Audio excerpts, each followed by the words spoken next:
And it's certainly my pleasure to kick off this cancer survivorship series, six-part cancer survivorship for healthcare practitioners, and a huge collaboration with Nevada Cancer Coalition, UNLV School of Medicine, UNR School of Medicine, and UNR's Project ECHO.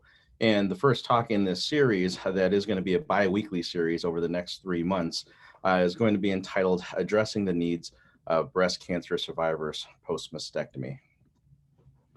So learning objectives of today's talk is going to be to understand the healthcare disparities affecting breast cancer survivors in Nevada, and particularly the rural areas, to learn about health policy and legislature protecting breast cancer survivors and their options for breast reconstruction, and then a brief introduction to become familiar with the options for a delayed breast reconstruction in breast cancer survivors. And this will be followed up in 2 weeks' time with Dr. Goldman's talk that goes into a little bit more depth regarding the different options for breast reconstruction, and more importantly, the more complicated and complex methods of reconstruction and treatment. So just some breast cancer statistics for you. Estimated new cases of breast cancer in 2020, over 275,000, which is about 15% of all new cancer cases. Estimated deaths in 2020 is over 40,000, 7% of all cancer deaths. And if you look at the graph, the percentages and the rate of breast cancer cases is pretty stagnant, pretty plateaued, although the rate of deaths has been slowly taking a downtrend, which is a good thing. 5-year survival rate is about 90%, and this is from the years 2010, 2016 from the SEER databases. So by the numbers, the lifetime risk for U.S. women of developing breast cancer is 13%. 1 in 8 women in the U.S. will develop breast cancer, and 3.8 million breast cancer survivors are currently present in the U.S. today, with increasing numbers every year. And greater than 150,000 women are living with metastatic disease. And this number will continue to increase as our treatments continue to progress and we have better therapies for systemic and metastatic cancer. So in regards to breast cancer treatment in general, multidisciplinary treatment is essential. We have the surgical breast oncologist that provides the mainstay of treatment, which is the surgical extirpation of the tumor, the local control. The radiation oncologist assists with local regional control with adjuvant radiation therapy, typically to the chest wall, and then to the axillary lymph node basin. And then the medical oncologist provides systemic therapy with chemotherapy, selective estrogen receptor modulators, aromatase inhibitors, and other types of hormonal-based therapies. More statistics, you can see that localized stage 1 and 2 breast cancers that are confined to the primary site actually make up the overwhelming majority of breast cancers, 63%. Another 30% are stage 3 regional disease that is spread just to the regional lymph nodes. And actually a small percentage of breast cancer is metastasized or stage 4, less than 10%. And then there's an unknown small 2%. And this is a more important part for this series of talks, is the survivor rate. So with localized stage 1, stage 2 cancer, we have nearly a 99% 5-year survival rate, which is tremendous considering the prevalence of this type of cancer. Even when we get down to stage 3 regional cancers, the 5-year survival rate is still over 85%. And then, most notably, even with metastatic disease, we have nearly 30% 5-year survival rate on patients that have widespread breast cancer throughout their body. So when we look at survivorship, we can see that the survivor rate is fairly high currently. And as we continue to develop new and more progressive treatments, we're going to have more and more survivors that are present. And more importantly, for this talk, is that plastic and reconstructive surgeons are integral to the psychosocial well-being of the survivors of breast cancer. Ideally, plastic surgeons should be part of the initial treatment team to allow the patient to select the treatment course best suited to them, but we know this isn't always the case, and there can be several reasons for why that may or may not be the case, and we're going to review some of these in general, and why the importance of having a reconstructive surgeon or even just education about the options for reconstruction is important to breast cancer survivors. On the table to the right, we can see the psychological responses to mastectomy: depression, anxiety, poor body image, poor self-esteem, poor self-image, impaired emotional function, impaired social function, and impaired sexual function. And studies have shown that breast reconstruction can actually have a significant impact on these psychological responses, as well as improved health-related quality of life. So it's an important thing to at least give patients the option, and most importantly, the education in regards to what treatments are available for them um, after survivorship from breast cancer. So again, the healthcare related qualities of life measure body image concerns and associated self-esteem issues. And it's been noted in a recent paper that after surgical breast cancer treatment, approximately 25% of women have significant anxiety and depressed mood, and 25 to 50% will experience negative effects on body image and sexual function. It's important to note that those numbers are for breast cancer treatment in general. So lumpectomy patients are not immune from these effects. It's not just mastectomy patients. Lumpectomy radiation patients can also have significant issues with health-related quality of life, with the most common cause of distress being the post-treatment asymmetry. So the survivorship problem. So breast reconstruction, unfortunately, has failed to be integrated as a consistent part of breast cancer treatment. And the reasons for those are various inequities in the nationwide rates of breast reconstruction suggest that the options are not being presented to all women. And this is where venues such as this Project Echo,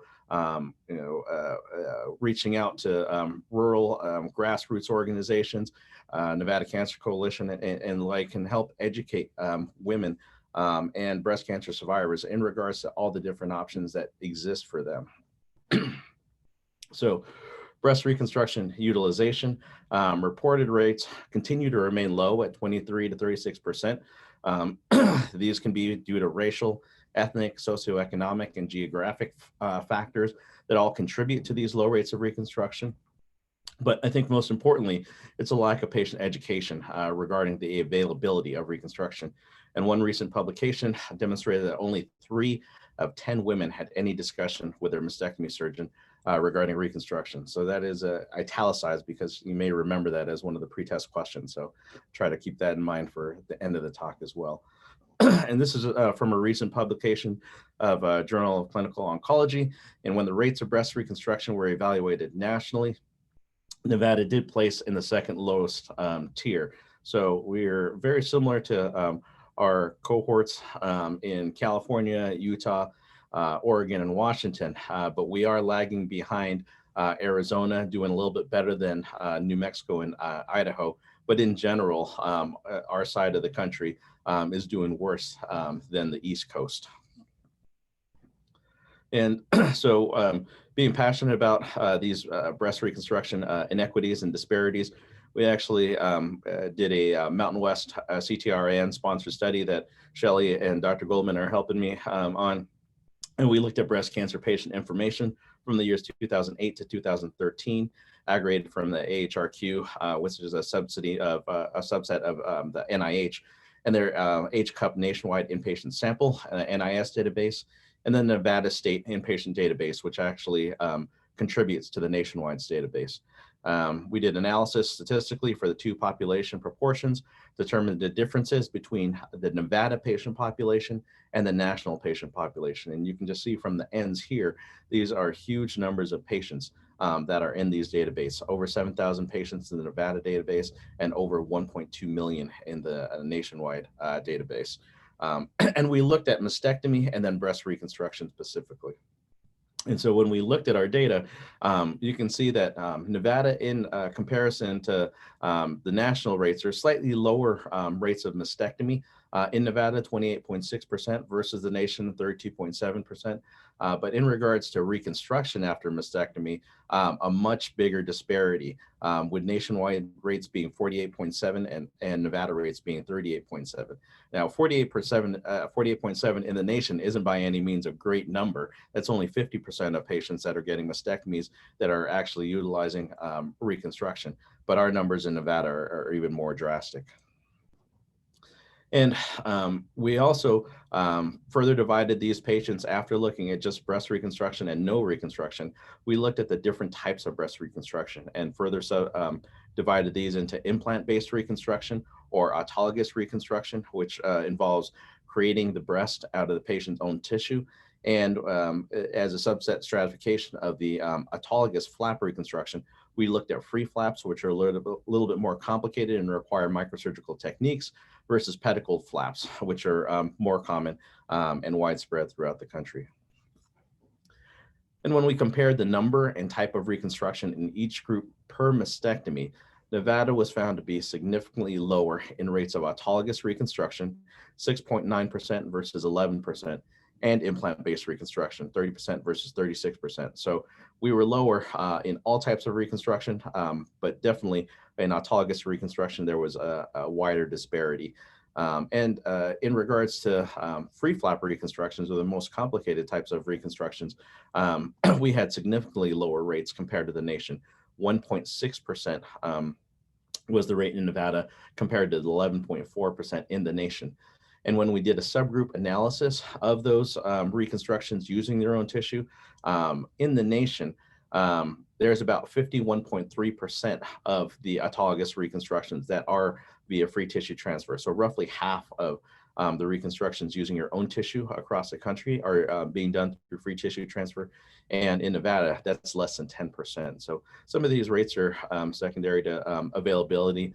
Obviously, it requires a microsurgeon to be able to do these cases. And in many cases, some of the surgeons that are able to do these cases, because of reimbursement rates, which are notoriously poor in Nevada, some providers just don't want to provide that service because the reimbursement for it just doesn't make sense. So this is a little bit more of a busy slide, and I'm going to hone it down here, but this is looking at the Mountain West region in general. So our regional demographic area, and what I would call your attention to is the differences here up top. The radiation, mastectomy, and reconstruction. Radiation has to be available in order for lumpectomy to actually be a viable treatment option. If radiation is not available for lumpectomy, then their 5-year survival rates go significantly lower. But lumpectomy radiation is equivalent to mastectomy, 5-year survival rates, and then the numbers of reconstruction. And this data is presented via odds ratios. So the data that I wanted to highlight here, and which is most important for us and what we're doing here, particularly with Project ECHO, is this number over here. Great circle distance is tabulates the miles from a facility that a patient actually is residing at. So this is what the odds ratio is going to be compared to. So in comparison to a patient that lives within 25 miles of the facility, if you live within 26 to 50 miles of the facility, you are less likely to get radiation. That's what the number less than 1 means for the odds ratio. And then greater, more likely to get a mastectomy, 1.12, and then less likely to get reconstruction. But also note that the p-values of those are not significant. So, but when we get to greater than 50 miles from the facility, so essentially all of rural Nevada, these patients are less likely to get radiation. So that means that lumpectomy is not an option for them. They are significantly higher and more like higher rates and more likely to get a mastectomy, 1.35% as the odds ratio, and then much less likely to receive reconstruction after the mastectomy.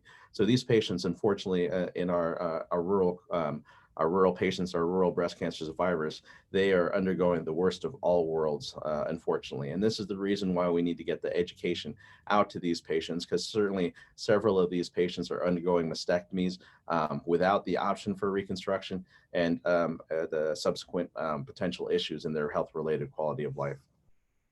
So breast reconstruction access, certainly a lot of the disparities among age, payer types, racial and ethnic groups, and socioeconomic status still exist in the United States, and that may be some of the reasons why we have these disparities. But Truly, I think multidisciplinary breast cancer care should include a patient, physician, and physician discussion. And that doesn't necessarily have to be a plastic surgeon patient discussion. That can be a primary care provider, that can be the cancer provider patient discussion, that can even be a coordinator patient discussion, just to talk about the options that are available. And then for patients that want to hear more, then we can. We certainly would like to have them referred and then get access to a board certified plastic surgeon to be able to offer them all different types of breast reconstruction. But I think this will help improve the awareness for the reconstruction options, and no better time to do that than October Breast Cancer Awareness Month. But you would think with all this data and all that we know, with the different disparities in breast reconstruction and its utilization, that we would have some federal legislature or something that would help us out with getting this word out to patients. And actually, there is federal law, and this was enacted over 20 years ago, and this is called the Women's Health and Cancer Rights Act of 1998. I'm not sure how many of you know about this federal law. Certainly, the majority of my patients do not know about this. And when I give these talks to primary care providers and other practitioners out in the community, most people do not know about this federal law. But what this law says is that it requires insurance companies to provide coverage for women who choose to have breast reconstruction in connection with mastectomy. So all different types of reconstruction, anything that a woman chooses for her method of reconstruction, and that would even include an external prosthesis, by federal law has to be mandated to be covered by their insurance. And this is without specific timeframe limitations. And that means that the reconstruction should be available to them, not just immediately at the time of the mastectomy surgery, but also in a delayed phase. So, whether it be 1 week, 1 month, 50 years after their mastectomy, they are still covered by this federal law that says that if they so choose and they desire, they can move forward with reconstruction and have it covered by their insurance. And not only does it mandate that reconstruction be covered in connection with mastectomy, it also includes a contralateral breast matching procedures for symmetry. And that could include a breast lift, a breast augmentation, breast reconstruction, or just reconstruction if they undergo a prophylactic mastectomy. But that is another part of the legislation that even less people know about. Some people know that breast reconstruction is covered, but they are not aware that the opposite side, any kind of matching procedure, including an implant, is covered by federal law as well. So important to note and make sure we educate our patients about. And you would think that because that previous law had been enacted for over 20 years, maybe we need to introduce a law to actually educate patients about breast reconstruction options. Well, there's been a law already enacted, and this was back in 2015, so over 5 years ago. This federal law was passed, which requires the Secretary of Health and Human Services to plan and implement an educational campaign to inform breast cancer patients about the availability and coverage of breast reconstruction and other available alternatives post-mastectomy. And I don't know about you guys, but I still have not seen anything from the federal government or the Human Health Services in regards to anything written, pamphlets, or anything like that. So they may very well still be in the planning phase 5 years later, but I think it's going to be incumbent upon groups like this, grassroots organizations, and providers to get this education out to the patients and the survivors that need it. There's also been some state initiatives that have been enacted to go steps beyond what the federal law has started. SB 255 is an amendment to the Knox-Keene Healthcare Service Plan Act. You probably don't know anything about that act because it's actually a California act. But what this amendment does in the state of California is it also mandates access for insurance coverage for reconstruction after lumpectomy in the state of California. So unfortunately, the Women's Health and Cancer Rights Act only mandates it for mastectomy. We haven't had any issues with coverage for lumpectomy defects in the state of Nevada, but it's certainly not mandated by federal law. And California has taken care of that because, as we discussed earlier, patients that undergo lumpectomy, technically breast conserving therapy with adjuvant radiation therapy, also have the issues with health-related quality of life, and in particular, their issues with asymmetries. Um, in addition, several other states, California, New Mexico, New York, and Texas, mandate that women actually receive written information, not just being told, but actually receive something in writing so that they can take home with them, and they can learn about it or have something to read up on later. Anybody that takes care of breast cancer patients knows that the amount of information available for treatment of breast cancer and the amount of options are becoming more and more, and very often these patients can become overwhelmed with their treatment options, and then really the reconstruction is hard to really focus on. So having something in writing is certainly something that I think is very important for these patients.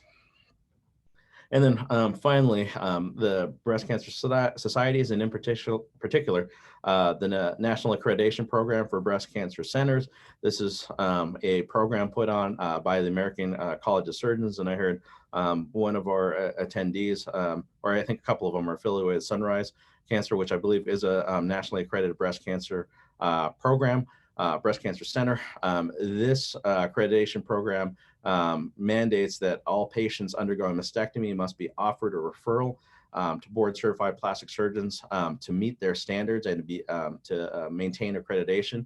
And I will say that, this is a great first step, but again, being offered a referral and the patients actually getting the education, I think, are two separate things. Oftentimes, we can meet this mandate just by, putting in the referral to the plastic surgeon, but patients may not be ready to see the plastic surgeon. They may not want to have another doctor's appointment in conjunction with all the other doctor appointments that they have. Certainly the patients that want to have immediate reconstruction, they're the ones that are going to be pushing for that. But I think making sure that we educate all patients in regards to their options, both for immediate and delayed reconstruction, is certainly going to be what the gold standard should be for these breast cancer survivors. Yeah, Dr. Baynos, a comment here from Deidre just saying, yes, Sunrise is NAPBC. Michelle is a big part of that. Perfect. Thank you for that. And I just wanted to make sure, so I appreciate that. Breast cancer survivor selection. So which patients would benefit from discussion with a plastic surgeon? So as we've kind of presented here, basically all breast cancer survivors can benefit from the discussion, and I think the discussion is what we're trying to get across here, the education of what the options are, and the fact that it can help positively impact their health-related quality of life after breast cancer treatment. So sometimes the most important discussion is what, how are you affected from your treatment by your health-related quality of life? Do you have any of those issues that we discussed earlier in regards to body image concerns, depression, anxiety, sexual dysfunction issues? And again, some of these issues can be addressed surgically with reconstruction, but others may benefit from therapy and or medication. But if we don't ask the questions about HRQOL, we're not going to know them. And unfortunately, again, this is for breast cancer survivors after their cancer is gone or after they are on stable treatment with their metastatic disease. Oftentimes the focus is just on the cancer, but I think the health-related quality of life is also a huge thing because as we saw with the numbers, the number of survivors are pretty extensive. So breast cancer survivor selection, again, there are no absolute contraindications to breast reconstruction for cancer survivors. Relative contraindications include active smoking, uncontrolled diabetes, and uncontrolled metastatic disease. We'd like to get these under control before moving forward, just to decrease the likelihood or possibility of complications with associated procedures. Breast reconstruction can be performed and benefit health-related quality of life both immediately after surgical treatment as well as in a delayed fashion. And oftentimes it's actually been reported that some patients that receive reconstructive treatment in a delayed fashion actually have more of a appreciation for it. They are more willing to deal with the pain, other issues that are associated with reconstructive treatments. But certainly the biggest benefit of having an immediate reconstruction is not having that anxiety of not having a breast at all, not being completely flat.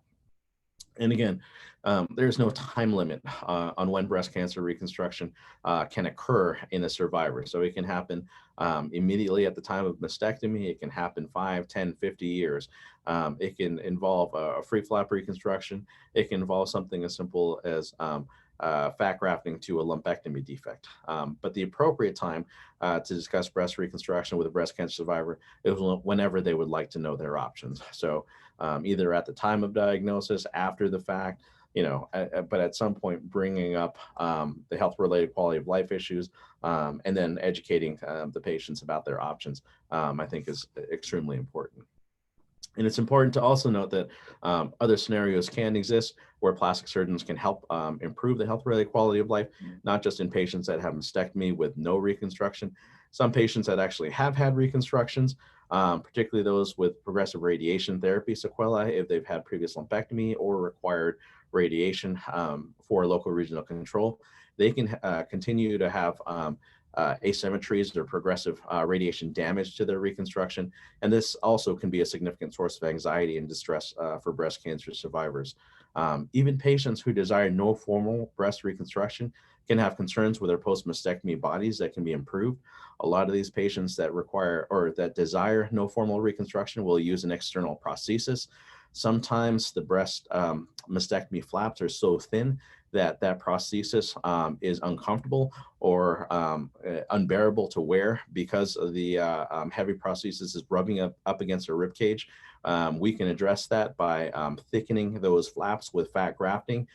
Sometimes even these patients have excess skin, particularly in the lateral chest walls where they have dog ears and things like that. And that prevents them from comfortably wearing their mastectomy bras. And even just helping with excising that excess skin will help with compliance and help improve their health-related quality of life. So finally, to the different types of breast reconstruction. Again, I'm just going to give a basic overview of some of these, and Dr. Goldman in his talk in 2 weeks will go over more of the intricacies and of the surgical techniques, particularly for the more complicated types of breast reconstruction. But different types and options for breast reconstruction that all patients should be aware of. The option for tissue expander implant-based reconstruction using saline or silicone implants. The option for autologous reconstruction using a patient's own tissue in somebody that is averse to implants or does not want to use foreign bodies to reconstruct their breasts.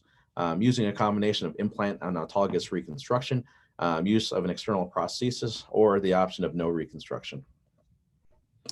Implant-based reconstruction is certainly the most common form of reconstruction with a shorter operative and recovery time.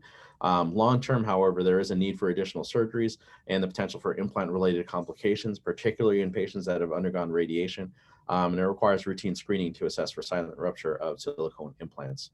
And this is what classically our implant-based reconstruction has looked like, with the implant lying underneath the pectoralis muscle. More recently, we've been employing the use of acellular dermal matrices, or ADMs, which essentially is irradiated cadaver skin, which has been freed of all cellular content. And this helps to, in this case, with a dual plane reconstruction, lower the actual position of the flap. But more and more, we're using what's called prepectoral techniques, or having the implant on top of the muscle and using the ADM to basically help hold and support the implant position. And what this does is it helps essentially eliminate the increased pain, the increased spasm, the increased potential for animation deformity, which is movement of the implant when the pectoralis muscle flexes, and also in patients that receive radiation, that eliminates some of the issues with the fibrosis of the muscle post-radiation treatments. The combination implant and autologous reconstructions are often used as a salvage option for compromised or failed implant recons due to radiation, infection, or poorly perfused mastectomy skin flaps.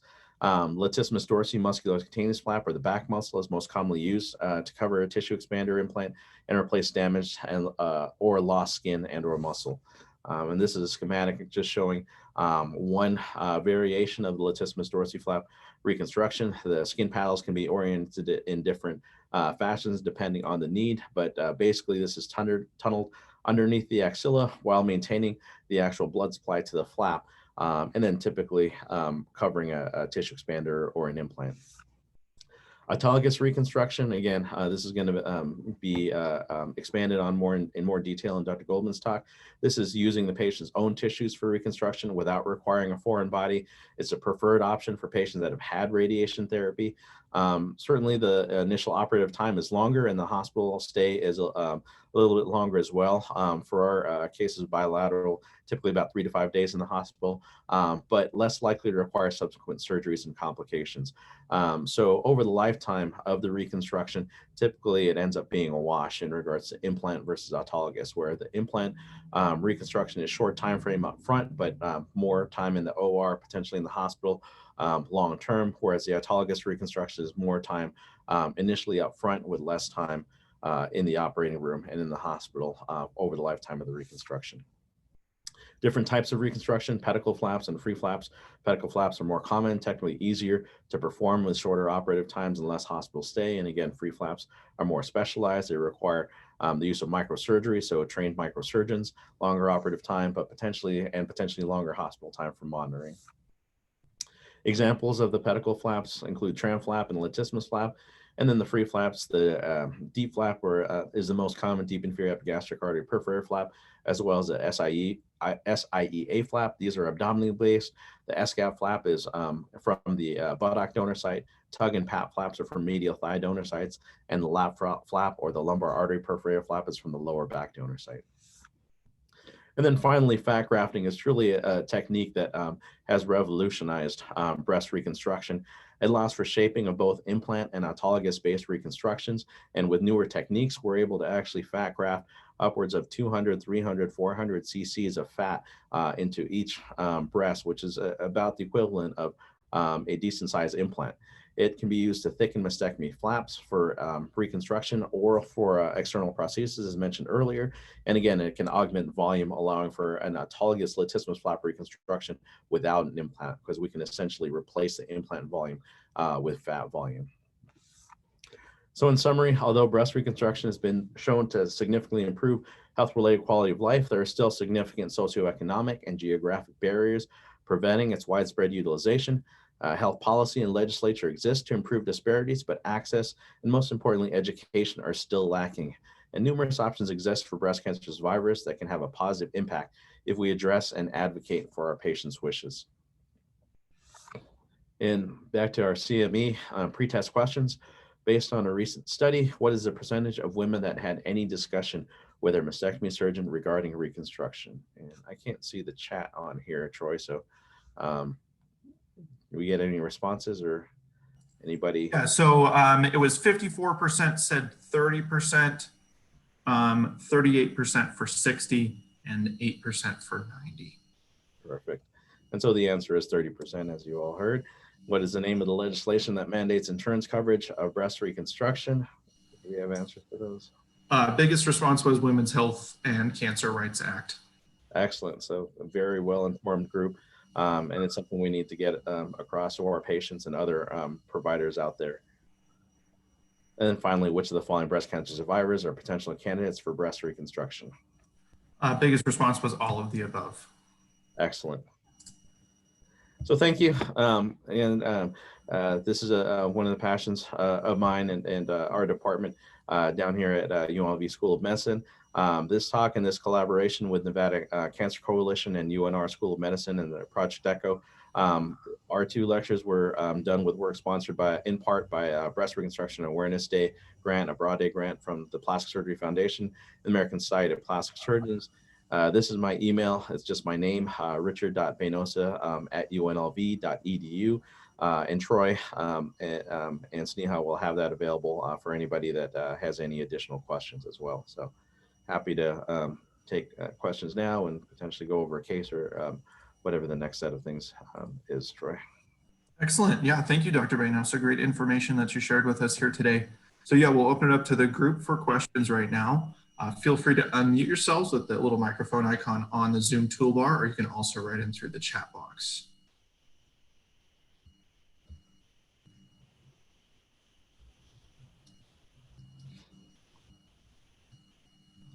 And I see in the chat box about written patient education documents, and Dr. Goldman mentioned the brochures. We may also have some surveys for you guys as well to kind of get an idea of the number of patients that have had mastectomy, that have not had reconstruction, the numbers that have actually been made aware of their options, and the like. And I think, in particular, in the rural areas, I think it's going to be important to try to tease out that kind of information. Other questions? Karen just mentions our hospital has had a difficult time recruiting plastic surgeons for our area. We do offer referrals out. Yeah, and again, access is one of the biggest things.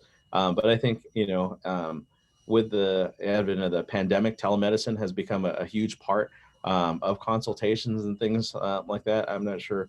Karen, what was the region that you were in, or what, was this down in Las Vegas or up in Reno? Karen, if you want to unmute yourself. Karen, I believe you were from Tahoe Forest Hospital, is that correct? Tahoe Forest? Okay. Certainly there's some great plastic surgeons up in the Reno area that can provide some options for breast reconstruction. If they're more interested in autologous and free flaps, you can certainly refer them to us for a telemedicine consultation, and we'd be happy to send information just to give them the basics in regards to the options that are available.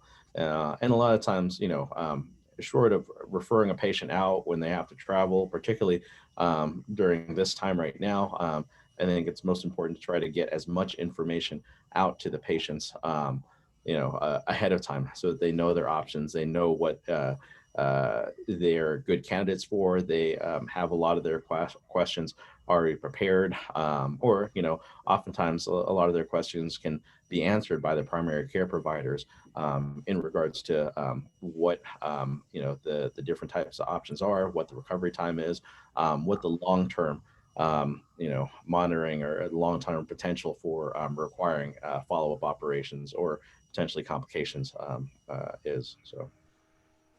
Yeah, we do have some great, sorry, I couldn't unmute myself earlier. We do have some great options for plastic surgeons in Reno. Sometimes the difficulty lies in that we're California and, they're in Nevada, so insurance can become an issue. But the interesting thing to me is the telemedicine consult, just to offer that so patients can be educated on the different options if they're thinking about it. Because our surgeon does a great job of referring and giving them some education about reconstruction. But sometimes I think it needs to be a little deeper than that, because women have, definite ideas of what they will or won't want to consider. Exactly. And, I'll tell you, we can sometimes have some of those issues across state lines, but, because we see patients from the southwestern part of Utah, St. George.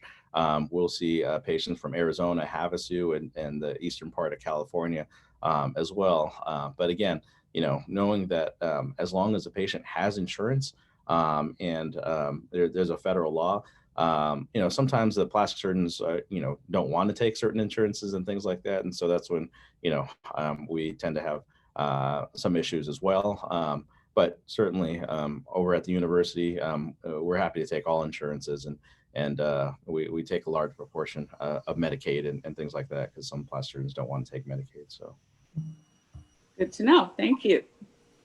Yeah, thanks for your comments there, Karen. Appreciate those. Dr. Bayun writes in, you may have already addressed it, but for folks with high probability of getting the cancer and elect to preemptively perform bilateral mastectomy, does the Women's Health Act indicate insurance to cover that surgery? Yes. So it covers the reconstructive phase. Now, there are some questions in regards to whether the prophylactic side, mastectomy will get covered, and there haven't been any issue to my knowledge with federal based plans, but I've heard some rumors of issues with private plans not wanting to cover the prophylactic side. But, in general, once the breast is off, once the mastectomy has actually been done, then the Women's Health and Cancer Rights Act covers the reconstruction in general. So usually the bigger hurdle is the getting authorization for the prophylactic part. Good question there. Thanks, Dr. Bayan.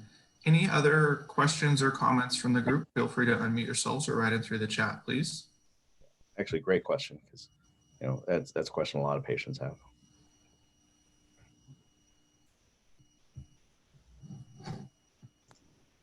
So Dr. Beynosa, I just had a question about your recommendation for dealing with kind of the multidisciplinary care component when it comes to women who may already have an expander in place, but still require radiation. Mm-hmm. So I know that there's been some times where that expander can remain in place during radiation. Sometimes it's recommended that it's removed.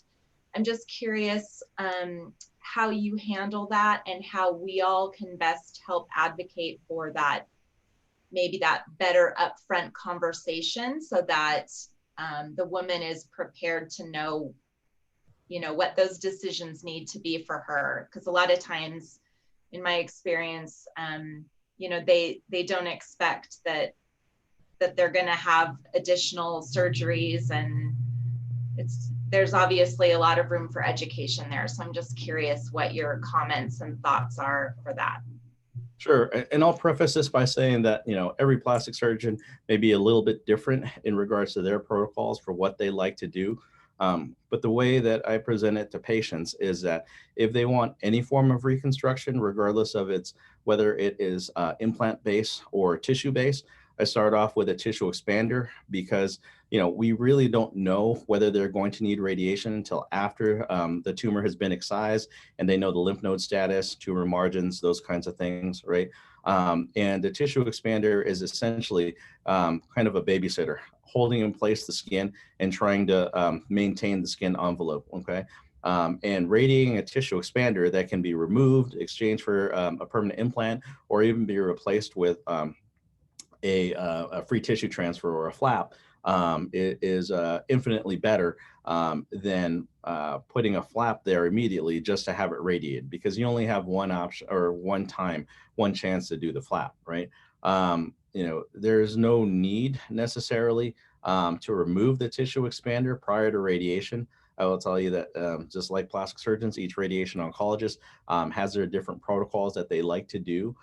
Typically, they like to have the tissue expanders in the affected breast, because that can help expand the breast and get the radiation field off of the chest wall, which will actually improve their tangents and decrease the radiation boost to the underlying tissues, the lung, heart, other things like that, to decrease the radiation dosage to those things. And even some radiation oncologists that I tend to think are a little bit more savvy will ask us to deflate the opposite side so that they have one deflated side and the cancer side inflated. So again, that can also help improve your tangents, or basically the angle that the radiation beam is coming towards, to try to minimize the damage to the heart and the lungs and those kinds of things.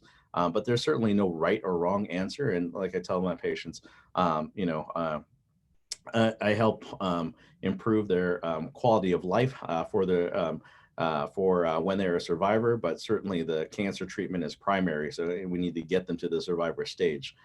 So whatever their treating physicians recommend, will work around.